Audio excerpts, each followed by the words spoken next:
नमस्ते दोस्तों, अगर आपने अभी तक मेरे चैनल को सब्सक्राइब नहीं किया है तो सब्सक्राइब करें और हर अपडेट की जानकारी पाने के लिए बेल आइकन दबाएं। नमस्ते दोस्तों, संतान की रक्षा का पर्व अहोई अष्टमी पूजा विधि, व्रत विधि, महत्व और व्रत कथा। दोस्तों, कार्तिक मास के कृष्ण पक्ष की अष्टमी को अहोई अष्टमी व्रत मनाया जाता है। माताएं अपने वंश के संचालक पुत्र व पुत्रियों की दीर्घायु व प्रतिष्ठा की रक्षा के लिए व्रत रखती हैं। संतान की सुख समृद्धि की कामना से व्रत किया जाता है। पौराणिक मान्यता के अनुसार अहोई अष्टमी व्रत रखने से संतान के कष्टों का निवारण होता है एवं उनके जीवन में सुख समृद्धि तरक्की आती है। ऐसा माना जाता है कि जिन माताओं की संतान को शारीरिक कष्ट है या स्वास्थ्य ठीक नहीं रहता, बार बार बीमार पड़ते हैं अथवा किसी और कारण से माता पिता को अपनी संतान की चिंता बनी हुई है, तो माता विधि विधान से अहोई अष्टमी माता का पूजन अर्चन व व्रत रखें तो संतान को विशेष लाभ होता है। अहोई अनहोनी को टालने वाली माता पार्वती की इस दिन पूजा की जाती है। अपनी संतान की दीर्घायु अनहोनी की रक्षा के लिए महिलाएं ये व्रत रखती हैं और माता पार्वती भगवती से विशेष आशीर्वाद बच्चों के लिए मांगती। ये व्रत सुबह से और शाम को तारे देखने तक निहार रखा जाता है। पानी भी नहीं पिया जाता, बिना कुछ खाए पिए पूरे दिन व्रत रखा जाता है। अष्टमी पूजा विधि, इस दिन माताएं सूर्योदय पूर्व उठकर स्नान आदि करके साफ सुथरे वस्त्र पहनकर अपनी संतान अपने पुत्रों की रक्षा दीर्घायु के लिए संकल्प लेती हैं। हाथ में थोड़ा जल, थोड़े अक्षत, थोड़े पुष्प, कुछ पैसे रख के संकल्प लें कि होई माता, मैं अपने बच्चों की दीर्घायु स्वस्थ रहें और सुख समृद्धि उनके जीवन में बनी रहे, उसके लिए आपका व्रत रख रही हूँ। आप मेरे बच्चों की रक्षा करें, मेरे पुत्रों की, मेरी पुत्रियों की रक्षा करें। ये माता के पास छोड़ दें। हाथ में जो अक्षत और वो लिए हैं, सिक्का, पुष्प, वो माता के पास छोड़। पूजा करने से पहले हलवा, पूड़ी, खीर अपनी परंपरा अनुसार बना लें, क्योंकि हर इंसान की अलग अलग परंपरा होती है। हम अपनी परंपरा अनुसार बताएंगे, आप अपनी परंपरा के अनुसार बना लें। और किसी दीवार पर कोई माता की चित्र बना लें, साथ में साऊ सह बोलते हैं इनको, और 7 पुत्रों की भी चित्र बना लें और उनमें रंग भर दे। सब में बाजार में मिलता है, हम तो उसी के अनुसार बता रहे हैं आपको। बाजार में भी बना बनाया चित्र मिल जाता है, उसी हिसाब से बता रहे हैं। ऐसे चित्र भी स्थापित कर सकते हैं। पहले पाटा चौकी बिछा लें, उसमें वस्त्र बिछा लें, फिर चित्र स्थापित कर दें। और चांदी की साऊ आती है, उनकी भी पूजा के लिए उनको भी रख दें। दीपक जला लें, हलवा पूड़ी भी साथ में रख लें, रोली मूली अक्षत सब रख लें, धूप दीप सब चीजें रख लें। एक गिलास में थोड़े चावल या गेहूं रख लें, नया गिलास हो तो ज्यादा अच्छा। एक मिट्टी का कलश ले लें, जल से भर लें और एक वैसा कलश भर लें। तांबे का कलश इस दिन यूज ना करें।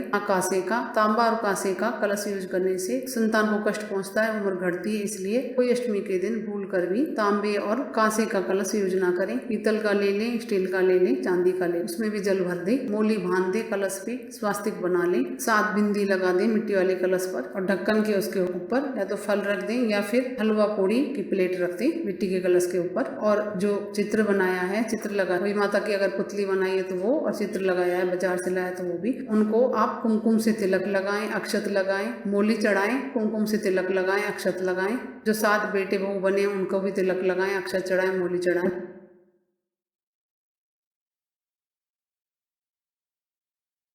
जो चांदी की स्याऊ बनी हुई है और मणि स्याऊ पे भी तिलक लगाएं, अक्षत लगाएं, मोली चढ़ाएं।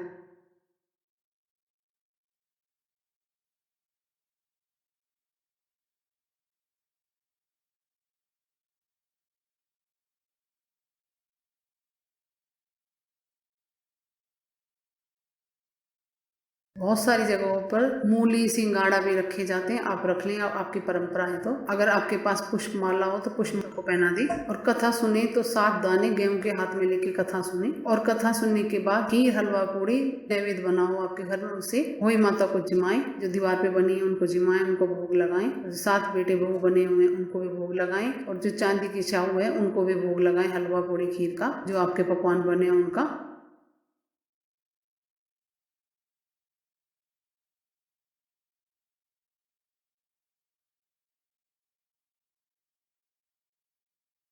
और अग्यारी करें तो अग्यारी कर सकते हैं, हम भी अग्यारी कर, हमारे यहाँ तो अग्यारी होती है, यानी कि गाय के कंडे को गैस पे रख के उसमें जब पक जाए उसमें जोत लेते हैं माता को। वैसे भी आप कर सकते हैं। जोत में सबसे पहले घी डालें, जब माता जोत में आ जाए तो जो भोजन बनाया है उसका भोग लगा दें और घी डाल दें। इस प्रकार कर सकते हैं आप भी, और नहीं तो आपकी जो परंपरा उस अनुसार भी कर सकते हैं। जो हाथ में गेहूं के दाने थे उनको पल्ले में बांध ले, कटोरी में रख ले, उन्हीं से अर्घ देना है आपको, कथा सुनते टाइम जो हाथ में लिए थे। और बहुत सारी जगहों पर पुए पूड़ी का, हलवे का भोग लगाया लगाया जाता है, जिसमें 8 पुए 14 पूरी, हमारे यहाँ हलवे पूरी का भोग लगाया जाता है। हम उसी अनुसार बता रहे हैं। भोग लगाने के बाद हुई माता से हाथ जोड़कर प्रार्थना कर लें और बच्चों से भी हुई माता को प्रणाम करवा लें, उनको भी आशीर्वाद दे दें कि वो दीर्घायु रहे, सुख समृद्धि बनी रहे उनके जीवन में और वो हमेशा खुशहाल रहे। फिर शाम को तारे उदय हो जाएं तो उनको अर्घ दें, और कोई चंद्रमा को अर्घ देता है, नहीं तो तारों को अर्घ दिया जाता है। सबसे पहले तारों को रोली के छींटे लगाएं, अक्षत चढ़ाएं और जो नैवेद्य बनाया हो उसका थोड़ा भोग लगाएं। उसके बाद जो पल्ले में आपने गेहूं के दाने बांधे थे उनको सीधे हाथ में लेकर और जो आपने मिट्टी के अलावा दूसरा रखा था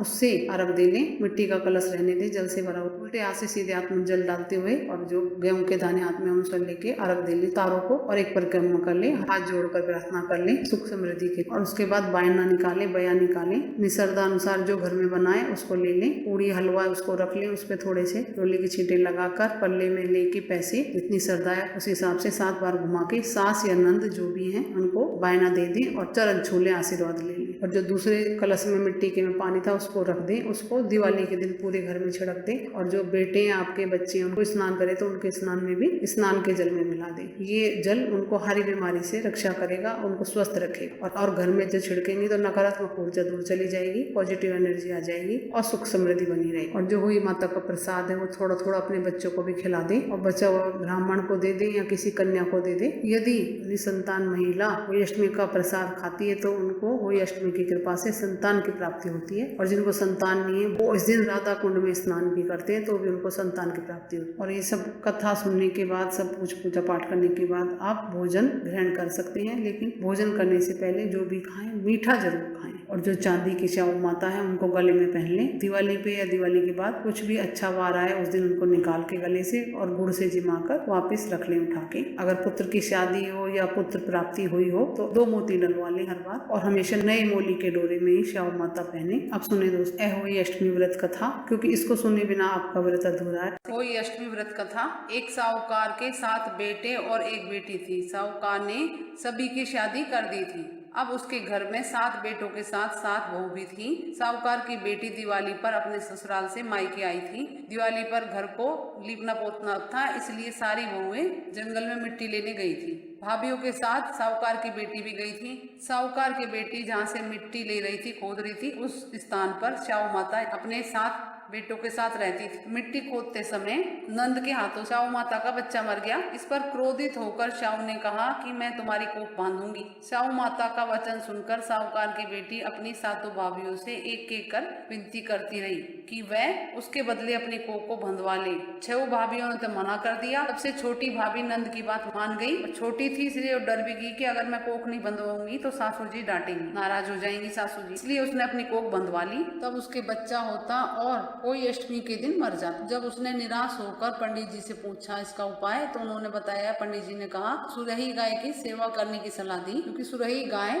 श्याम माता की सहेली थी। पंडित जी ने कहा सुरही गाय श्याम माता की सहेली है, वह तेरी को खोल देगी, तेरे बच्चे जीने लग जाए। वह सुबह जल्दी उठकर सुरही गाय का काम करके आती। सुरही गाय की खूब सेवा करती थी। गौ माता ने सोचा आजकल कौन सी मेरी बहू मेरी इतनी सेवा कर रही है सुबह उठ के जल्दी, कि मेरी बहू तो काम करती हुई लड़ाई करती थी। तो गौ माता ने जल्दी सुबह उठकर देखा, पता चला कि साहूकार की बेटी की बहू है जो सारा काम करके जाती है सुबह जल्दी उठ के। गौ माता उससे बोली तेरी क्या इच्छा है, तू मेरा क्यों काम करती है। और गौ माता उससे प्रसन्न भी हो गई थी। बोली मांग क्या मांगना चाह। साहूकार की बहू बोली मुझे वचन दो। तब गौ माता बोली, माता ने वचन दे दिया। तब साहूकार की बहू बोली मेरे बच्चे नहीं होते हैं क्योंकि श्याम माता ने श्राप देकर मेरी कोख बांधी है। श्याम माता आपकी सहेली है, आप उनसे कह के मेरी कोख छुड़वा दो जिससे मुझे संतान सुख मिले। तब गौ माता ने 7 समुद्र पार अपनी सहेली के पास जाने लगी। रास्ते में धूप थी, वह एक पेड़ के नीचे बैठ गई। थोड़ी देर में एक सांप आया और पेड़ पर गरुड़ पंखनी का बच्चा था,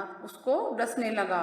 तो साहूकार की बहू ने सांप को मार ढाल के नीचे दबा दिया और बच्चे को बचा लिया। गरुड़ पंखनी आई और साहूकार के बेटे की बहू को चोंच मारने लगी। तो वह बोली कि मैंने तेरा बच्चा नहीं मारा, यह सांप तेरा बच्चा मार रहा था, मैंने बच्चा बचा लिया है। तब गरुड़ पंखनी अपनी पीठ पर बिठाकर श्याम माता के पास उनको पहुंचा दिया। श्याम माता बोली आओ बहन, बहुत दिनों में आई। और श्याम माता बोली कि मेरे सिर में बहुत सी जू हो गई है। फिर साहूकार की बहू ने उसकी सारी जू निकाल दी। तब साहू माता बोली कि तूने मेरी बहुत सेवा की है, इसलिए तेरे 7 बेटे हो, 7 बहू हो। साहूकार की बहू बोली कि मेरे तो एक भी बेटा नहीं है, 7 कहाँ से होंगे। तब साहू माता बोली कि क्यों नहीं हो। साहूकार के बेटे की बहू बोली कि पहले वचन दो। साहू माता ने कहा अगर मैं वचन से फिर जाऊं तो धोबी के घाट पर कंकरी हो जाऊं। तब साहूकार की बहू ने कहा कि मेरी कोख तो आपके पास ही बंधी है। तब साहू माता बोली कि तूने तो मुझे ठग लिया, मैं तेरी कोख खोलती नहीं, परंतु अब खोलनी पड़ेगी, मैंने वचन दे दिया। जा तेरे घर 7 बेटे 7 बहू मिले तुझे, 7 उजमन करना,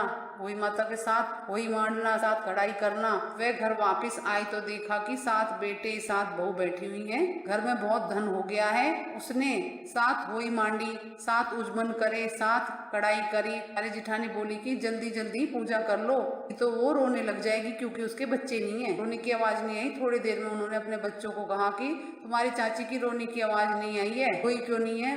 तो बच्चों को भेजा कि देख के आओ कि चाची क्या कर। बच्चे आए, देख कर गए, बोला कि चाची के यहाँ तो वही मंड रही है, पूजा हो रही है, बहू बेटे हैं चाची के। तब जिठानियां भाग कर गई, पूछा कि कोक छुड़ा लाई। तब वो बोली कि तुमने तो कोक बंधवाई नहीं, मैंने बंधवा ली थी, मैं बच्चा थी, ना समझ थी, नादान थी, परंतु साहू माता ने पे दया करके मेरी कोख खोल दी है। साहू माता से संतान सुख मांगा था, उन्होंने वरदान दे दिया है, मेरे 7 बच्चे हैं, 7 बहू हैं। साहू माता ने मेरे पे दया करके मेरी कोख खोल दी। होई का अर्थ एक ये भी होता है अनहोनी को होनी बनाना। जैसे साहूकार की छोटी बहू ने कर दिया था, जिस तरह होई माता ने उस साहूकार की बहू की कोख खोल दी, उसी प्रकार से सब व्रत करने वालों की, सभी नारियों की अभिलाषा पूर्ण करे, सभी के बच्चों की पुत्रों की दीर्घायु करे, स्वस्थ रखे, सभी के बच्चों का जीवन सुखी में हो। कथा कहने वालों के भी और कथा सुनने वालों की सबकी मनोकामना पूरी करे। और कुछ पूछना दोस्तों कमेंट्स करके पूछे। मेरे चैनल को लाइक करें, सब्सक्राइब करें, शेयर करें। नमस्ते दोस्तों, अहोई अष्टमी की हार्दिक शुभकामनाएं आपको और आपके बच्चों को।